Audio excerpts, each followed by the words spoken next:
Latih hate supaya gampang ningali karena sifat batur anu kurang hade. Bukan berarti tong elingan. Daya temah kewajiban pikeun jalma anu nyicingan dina agama kaislaman. Di antara cirina kudu bisa nyaangan ka jelema nu kapoekan, nulung kanu butuh, nalang kanu susah. Urang mah ulah hayang disebut jelema bener, kudu boga rasa rumasa hirup di alam dunia, sabab urang mah loba salahna tibatan benerna.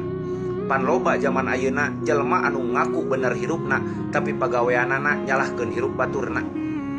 Bari anu disalahkeun teh can tantu aya dina salahna. Beda ayeuna jeung jalma anu nyicingan dina agama Allahna. Lamun mah kaluar tina ajaran Allahna, maka wajib ku urang kudu diingetanana, wajib ku urang kudu dielinganana. Maka lamun mah santri aya benerna, pantes daya guruna. Lamun mah santri aya dina salahna, maklum bae santri oge keur aya dina tahap pembelajaranana.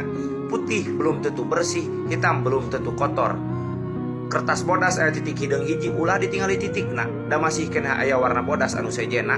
Nu matak hirup mah leuwih halus keneh ngukur kasalahan diri anu teu akur daripada ngukur kasalahan anu aya dina diri batur.